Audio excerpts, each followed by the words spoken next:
Un dispositivo medico innovativo per la cura e il monitoraggio anche domiciliare del paziente oncologico. Si chiama IOT Intelligent Oncology Telecare. Il progetto è in fase di sperimentazione presso l'area Vasta 2 di Fabriano.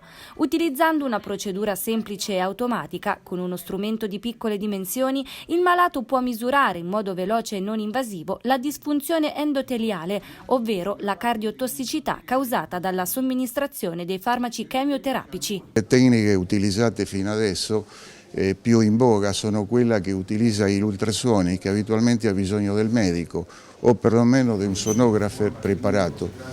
Con questa macchina è molto semplice, posizionando i sensori, una persona, non un'infermiera o un personale ausiliare, toccando un tasto, la macchina fa tutto e alla fine viene una diagnosi.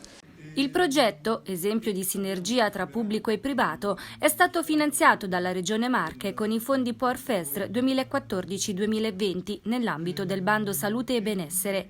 Capofila del progetto IOT è la Vivisol di Iesi, coinvolte anche altre 6 aziende marchigiane e 2 sperimentatori, il Melograno, Cooperativa Sociale di Fabriano, organismo privato, e Asur Marche 2, organismo pubblico. L'investimento di 1.700.000 euro è stato favorito con un contributo di 949.000 euro. Questo bando è anche una grande opportunità che abbiamo dato alle aziende del nostro territorio di poter interloquire con le nostre strutture sanitarie.